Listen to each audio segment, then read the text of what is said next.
ಹೇಳ್ತಾ ಇದ್ದಾರೆ. ಚರ್ಚೆ ಆಗ್ತಕ್ಕಂಥದ್ದು ಏನು ನೀವು ಹೇಳಿ, ಮಾಧ್ಯಮದವ್ರು ಹೇಳಿ, ಏನು ಚರ್ಚೆ ಆಗಬೇಕು RSS ವಿಚಾರದಲ್ಲಿ? ಅಲ್ಲ ರೀ, ಯಾವುದಾದ್ರೂ ಒಂದು ಸಂಘ ಸಂಸ್ಥೆಗಳನ್ನು ನೋಂದಣಿ ಮಾಡಿಸ್ಕೊಳ್ಳಿ, ಅದು ಕಾನೂನು ಚೌಕಟ್ಟಿನೊಳಗಡೆ ಕೆಲಸ ಮಾಡಿ ಅಂತಕ್ಕಂಥದ್ದು ತಪ್ಪ. ನೀವು ವಿಶ್ಲೇಷಣೆ ಮಾಡಬೇಕು. ನೀವು ಇದಕ್ಕೆ ನಿಮ್ಮ ವಿಶ್ಲೇಷಣೆ ನಾನು ಒಪ್ತಾ ಇಲ್ಲ. ನೀವು ವಿಶ್ಲೇಷಣೆ ಮಾಡಿ, ತಪ್ಪೇನೋ? ಈಗ ರಿಜಿಸ್ಟರ್ ಮಾಡ್ಕೊಳ್ಳೋದ್ರಿಂದ ಆಗ್ತಕ್ಕಂಥ ಅನಾಹುತ ಏನು?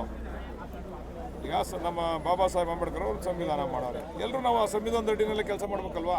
ಈಗ ಅನಾಹುತ ಏನೋ ಮಾಡಿಸ್ಕೊಂಡ್ರೆ ನೀವು ಹಂಗಾದ್ರೆ RSSನವ್ರು ಏನಾದರೂ ನೀವು ಮಾಡಿಸ್ಕೊಡ್ಲಿಲ್ಲ ಅಂತಂದರೆ ಅಲ್ಲೇನೋ ಇಲ್ಲಿಗಲ್ ಆ್ಯಕ್ಟಿವಿಟೀಸ್ ನಡೀಬೋದು ಅಂತಕ್ಕಂಥ ಅನುಮಾನ ಸಾರ್ವಜನಿಕವಾಗಿ ಮೂಡ್ತದೆ ಎಲ್ರಿಗೂ.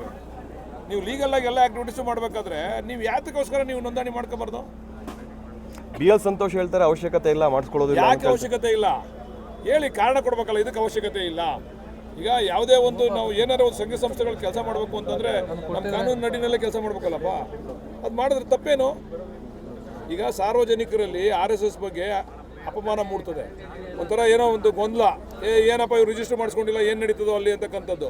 ಇವೆಲ್ಲವನ್ನು ಹೋಗ್ಲಾಡಿಸ್ಬೇಕಾದ್ರೆ RSS ಅವರು ಸ್ವಯಂ ಪ್ರೇರಿತವಾಗೇ ಮಾಡ್ಕೋಬೇಕು. ನಾವು ಹೇಳಿ ಮಾಡಿಸ್ತಕ್ಕಂಥದ್ದಲ್ಲ. ಈ ದೇಶ ನಡೆಸ್ತವ್ರೆ BJP ಪಕ್ಷದವರು, ಅದೊಂದು ಅವ್ರ ಅಂಗಸಂಸ್ಥೆ. BJP ಅವರು ಈ ದೇಶ ನಡೆಸಬೇಕಾದ್ರೆ ಕಾನೂನು ಎಲ್ರಿಗೂ ಒಂದೇ ಅಲ್ವಾ? ಶ್ರೀಸಾಮಾನ್ಯಗೂ ಒಂದೇ ಕಾನೂನು, ದೊಡ್ಡವ್ರಿಗೂ ಒಂದೇ ಕಾನೂನು ಅಲ್ವಾ? ಅದನ್ನು ಪಾಲಿಸ್ಬೇಕಲ್ವ RSSನವರು? ಎಲ್ಲ ಒಂದು ಕಡೆ ಏನೋ ಒಂದು ಭಯದ ವಾತಾವರಣದಲ್ಲಿ ಅವ್ರು ಇದ್ದಾರೆ ಅಂತಕ್ಕಂಥದ್ದು ಭಾವನೆ ಬರ್ತದೆ ಸಾರ್ವಜನಿಕರಿಗೆ. RSSಲ್ಲಿ ಏನೋ ನಡೀತಾ ಇದೆ, ಒಳಗಡೆ ಏನೋ ಇದೆ, ಅದರಿಂದ ಅವರು ರಿಜಿಸ್ಟ್ರೇಷನ್ ಮಾಡಿಸ್ಕೊತಾ ಇಲ್ಲ ಅಂತಕ್ಕಂಥ ಭಾವನೆ ಬರ್ತದೆ. RSSನವ್ರಿಗೆ ನಾನು ಕೈ ಜೋಡಿಸಿ ಮನವಿ ಮಾಡ್ತೀನಿ, ದಯಮಾಡಿ ನೀವು ಕೂಡ ನಮ್ಮ ಕಾನೂನಿಗೆ ಗೌರವ ಕೊಟ್ಟು ರಿಜಿಸ್ಟ್ರೇಷನ್ ಮಾಡಿಸ್ಕೊಳ್ಳಿ ಅಂತೇಳಿ ಮನವಿ ಮಾಡ್ತೀನಿ. ಬ್ಯಾನ್ ಮಾಡಲಿಕ್ಕೆ ಹುನ್ನಾರ ನಡೀತಿದೆ ಅಂತೇಳಿ ಕೂಡ ಆರೋಪ ಸರ್. ನೋಡ್ರಿ, ಯಾವುದು ರಿಜಿಸ್ಟ್ರೇಷನ್ ಇಲ್ಲದೇ ಇಲ್ಲಿಗಲ್ ಆಗಿ ಆಕ್ಟಿವಿಟೀಸ್ ನಡೆದ್ರೆ ಬರೀ RSS ಅಲ್ಲ, ಯಾವುದೇ ಸಂಘ ಸಂಸ್ಥೆಗಳನ್ನು ಬ್ಯಾನ್ ಮಾಡ್ತಕ್ಕಂಥ ಅಧಿಕಾರ ಕೇಂದ್ರ ಸರ್ಕಾರಕ್ಕೂ ಇದೆ, ರಾಜ್ಯ ಸರ್ಕಾರಕ್ಕೂ ಇದೆ. Illegal means what sir? Illegal means ಅಂದರೆ ಅವರು ರಿಜಿಸ್ಟರ್ ಮಾಡ್ಕೊಂಡ್ಮೇಲೆ ಗೊತ್ತಾಯ್ತದೆ ಲೀಗಲ್ಲು ಇಲ್ಲಿಗಲ್ಲು ಅಂತ. ಅವ್ರು ರಿಜಿಸ್ಟರ್ ಮಾಡಿಸ್ಕೊಳ್ತಾರೆ, ನಮಗೇನು ಗೊತ್ತಾಯ್ತದೆ ಏನು ನಡೀತದೆ ಅಲ್ಲಿ ಆ್ಯಕ್ಟಿವಿಟೀಸ್ ಅಂತ? ಅವ್ರು ರಿಜಿಸ್ಟರ್ ಮಾಡಿಸ್ಕೊಳ್ಳಿ, ಆಮೇಲೆ ಗೊತ್ತಾಯ್ತದೆ ಏನೋ ಲೀಗಲ್ಲು ಇಲ್ಲಿಗಲ್ಲು ಅಂತ. ನಾನು ಇಲ್ಲಿಗಲ್ ಆ್ಯಕ್ಟಿವಿಟೀಸ್ ಮಾಡಿದ್ರೆ ನಾನು ಎದುರ್ಕೋಬೇಕು ರಿಜಿಸ್ಟರ್ ಮಾಡಿಸ್ಕೊಳ್ಳೋಕ್ಕೆ. ನಾನು ಲೀಗಲ್ ಆಗಿದ್ರೆ ಯಾಕೆ ಎದುರ್ಕೋಬೇಕು ರಿಜಿಸ್ಟರ್ ಮಾಡಿಸ್ಕೊಳ್ಳೋಕ್ಕೆ? ಮಾಡಿಸ್ಕೊಳ್ಳಿಲ್ಲ ಅಂದರೆ ಏನಾಗುತ್ತೆ ನೆಕ್ಸ್ಟ್? ಈಗ ಸರ್ ಅದನ್ನು ಕಾನೂನು ಅದ್ರದ್ದು ಅಂತ ಕ್ರಮ ತಗೊಳ್ತಾರೆ. ಸರ್, ಚಾಮರಾಜನಗರದಲ್ಲಿ ಸರ್ ಒಂದು ಶೂಟೌಟ್ ಆಗಿರೋದು ಸಾಕಷ್ಟು ಚರ್ಚೆ ಆಗಿದೆ. ಆಗಲೇ ನಮ್ಮ ಮುಖ್ಯಮಂತ್ರಿಗಳು ಅದನ್ನು ಜುಡಿಷಿಯಲ್ ಎನ್ಕ್ವೈರಿಗೆ ಆರ್ಡರ್ ಮಾಡಿದ್ದಾರೆ, ಅದು ಕ್ರಮ ವಹಿಸ್ತಾರೆ. ಜುಡಿಷಿಯಲ್ ಎನ್ಕ್ವೈರಿಗೆ ಆರ್ಡರ್ ಮಾಡಿದ್ಮೇಲೆ ಅದ್ರ ಬಗ್ಗೆ ಚರ್ಚೆ ಮಾಡ್ತಕ್ಕಂಥದ್ದು ಸೂಕ್ತ ಅಲ್ಲ ಅಂತ ನನ್ನ ಅಭಿಪ್ರಾಯ. ಪ್ರತಿಭಟನೆ ಮಾಡ್ತಕ್ಕಂಥದ್ದು ಪರಿಹಾರವನ್ನು ಕೊಡಬೇಕು ಸರ್ಕಾರದಿಂದ. ನೋಡ್ರಿ, ಪ್ರಾಮಾಣಿಕ ನಿಜವಾಗ್ಲೂ ನಮ್ಮ ಅಧಿಕಾರಿಗಳು ತಪ್ಪು ಮಾಡಿದರೆ ಪರಿಹಾರಕ್ಕೆ ಅವರು ಅರ್ಹರಿರ್ತಾರೆ. ನಾವು ಅದ್ರ ಬಗ್ಗೆ ಚರ್ಚೆ ಮಾಡೋಕ್ಕೆ ಹೋಗಲ್ಲ. ಅದು ತೀರ್ಮಾನ ಆಗಲಿ ಅಂತಲೇ ಜುಡಿಷಿಯಲ್ ಎನ್ಕ್ವೈರಿ ಮಾಡಿರೋದು. ಜುಡಿಷಿಯಲ್ ಎನ್ಕ್ವೈರಿ ರಿಪೋರ್ಟ್ ಬರಲಿ, ಆಮೇಲೆ ಪರಿಹಾರ ಕೊಡಲೇಬೇಕು ನಾವು. ಸಾರ್ವಜನಿಕರಿಗೆ ಏನಾರು ನಮ್ಮ ಅಧಿಕಾರಿಗಳಿಂದ ನಮ್ಮ ಸರ್ಕಾರದಿಂದ ತೊಂದರೆ ಆಗಿದೆ, ಅದಕ್ಕೆ ಪರಿಹಾರನೂ ಕೂಡ ಕೊಡ್ತೀವಿ. ಯಾರು ಕೂಡ ಅದು ಅನಧಿಕೃತವಾಗಿ ಏನಾರು ನಡೆಸಿದರೆ ಅದು ಅವ್ರಿಗೂ ಕೂಡ ತೊಂದರೆ ಆಗ್ತದೆ. ನಾವೆಲ್ಲರೂ ನಾನು ಹೇಳಲಿಲ್ವ ಆಗಲೇ, ಕಾನೂನು ಚೌಕಟ್ಟಲ್ಲೇ ಕೆಲಸ ಮಾಡಬೇಕಾಗಿರ್ತಕ್ಕಂಥದ್ದು. ನೋಡೋಣ, ಅದು ಬರಲಿ, ತೀರ್ಪು ಬರಲಿ. ತೀರ್ಪು ಬಂದಮೇಲೆ ಅದ್ರ ಬಗ್ಗೆ ತೀರ್ಮಾನ ಆಗುತ್ತೆ. ಬಿಡದಿ ಟೌನ್ಶಿಪ್ ವಿಚಾರವಾಗಿ ಸರ್ ಸೆಷನ್ ಆಗಿ ಚರ್ಚೆ ಮುಂದಾಗ್ತೀವಿ ಅಂತ ಹೇಳ್ತಾ ಇದ್ದಾರೆ. ಈಗ ತಹಶೀಲ್ದಾರ್ ಬಿಡದಿ ಟೌನ್ಶಿಪ್ ವಿಚಾರ ನಾವೇ ಸ್ವಯಂ ಪ್ರೇರಿತವಾಗಿ ಚರ್ಚೆಗೆ ತೊಗೊಂಡಿದ್ದೀವಿ, ನಮ್ಮ ಪಕ್ಷನೇ. ಯಾಕಂದರೆ ಈ ಟೌನ್ಶಿಪ್ಪು ಯಾರ ಕಾಲದಲ್ಲಿ ಆಯಿತು, ಏನಾಯಿತು, ಯಾರಿಂದ ಈ ದುರಂತ ಸಂಭವಿಸ್ತೋ, ಈಗ ಯಾಕೆ ವಿರೋಧ ಮಾಡ್ತಾವ್ರೆ ಅಂತ ಚರ್ಚೆ ಆಗಲಿ ಅಂತೇಳಿ ಸ್ವಯಂ ಪ್ರೇರಿತವಾಗಿ ನಮ್ಮ ಪಕ್ಷದ ಶಾಸಕರುಗಳೇ ಅಸೆಂಬ್ಲಿನಲ್ಲಿ ಚರ್ಚೆ ಮಾಡಲಿಕ್ಕೆ ನಾಳೆ ಸ್ಪೀಕರ್ಗೆ ಲೆಟರ್ ಕೊಡ್ತಾ ಇದ್ದಾರೆ. ಯಾವ ರೀತಿಯ ಸಿದ್ಧತೆ ಆಗಿದೆ ಅಂತೇಳಿ ಸರ್ ಚರ್ಚೆ ಮಾಡಲಿಕ್ಕೆ ಅಂತೇಳಿ? ಸಿದ್ಧತೆ ಏನದೆ, ಇರೋ ವಾಸ್ತವಾಂಶ ಜನಗಳ ಮುಂದೆ ಬಿಚ್ಚಿಡ್ತೀವಿ ಅಷ್ಟೇ.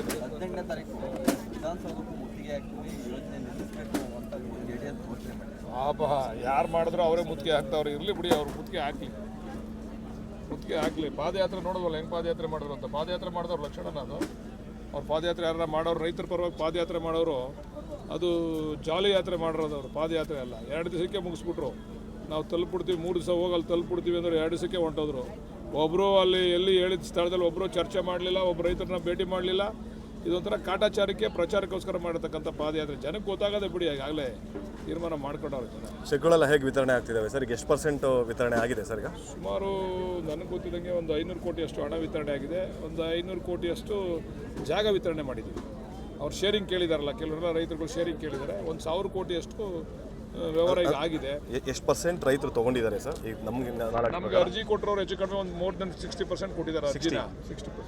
ಆದರೆ ನಮಗೆ ನಾವು ಅದನ್ನು ಸಾಧಕ ಬಾಧಕ ಚರ್ಚೆ ಮಾಡಬೇಕಲ್ಲ. ಕಾನೂನು ಚೌಕಟ್ಟಿನಲ್ಲಿ ಏನೇನು ನಡೀತದೆ ಅಂತ ಚರ್ಚೆ ಆಗಬೇಕಲ್ಲ. ಎಲ್ಲ ಕಾನೂನಾತ್ಮಕವಾಗಿ ಸರಿಯಾಗಿರ್ತಕ್ಕಂಥವ್ರಿಗೆಲ್ಲವೂ ಕೂಡ ನಾವು ಚೆಕ್ಗಳನ್ನ ಕೊಡ್ತೀವಿ. ಉಳಿದಂಥ 40% ಅವ್ರನ್ನ ಹೇಗೆ ಮಾಡ್ತೀರಾ, ಹೇಗೆ ಟ್ರೀಟ್ ಮಾಡ್ತೀರಾ? ಇನ್ನೂ ಬರ್ತಾ ಇದ್ದಾರೆ. ತಗೊಳಕ್ಕೆ ನಮಗೆ ಜಾಗ ಬೇಕು, ಟೈಮ್ ಬೇಕಲ್ವಾ? ಇನ್ನೂ ಬರ್ತಾ ಇದ್ದಾರೆ ಸರ್. ಒಪ್ಪಿಲ್ಲದಂಥ ರೈತರುಗಳಿಗೆ ಸರ್ ಈಗ ಅದಕ್ಕೆ ಒಂದು ನಮ್ಮ ಮುಖ್ಯಮಂತ್ರಿಗಳು, ನಮ್ಮ ರಿಟೈರ್ಡ್ ಚೀಫ್ ಜಸ್ಟಿಸ್ ಇದರಲ್ಲಿ ಒಂದು ಇದನ್ನು ಸಮಿತಿ ಮಾಡವ್ರೆ. ಅದರಲ್ಲಿ ಅಲ್ಲಿ ಚರ್ಚೆ ಆಗ್ತದೆ, ಅವ್ರನ್ನ ಯಾವ ರೀತಿ ಮನವೊಲಿಸ್ಬೇಕು ಅಂತ. ಒಪ್ಪಲಿಲ್ಲ ಅಂದರೆ ಇಲ್ಲ ಎಲ್ಲ ಒಪ್ಪಲ್ಲ ರೀ, ಎಲ್ಲ ಪ್ರಾಜೆಕ್ಟ್ಗಳಿಗೂ ಕೂಡ 100% ಒಪ್ಪಿಗೆ ಕೊಡಲ್ಲ. 80% ಒಪ್ಪಿಗೆ ಕೊಟ್ಟರೆ ಮಾಡ್ತೀವಿ, ಅದ್ರ ಮೇಲೆ ಕಾನೂನು ರೀತಿಯಲ್ಲಿ ಏನು ಮಾಡಬೇಕು, ಸಹಾಯ ಮಾಡಬೇಕು ಅವ್ರಿಗೆ ಮಾಡ್ಕೊಡ್ತೀವಿ. Right sir. Thank you.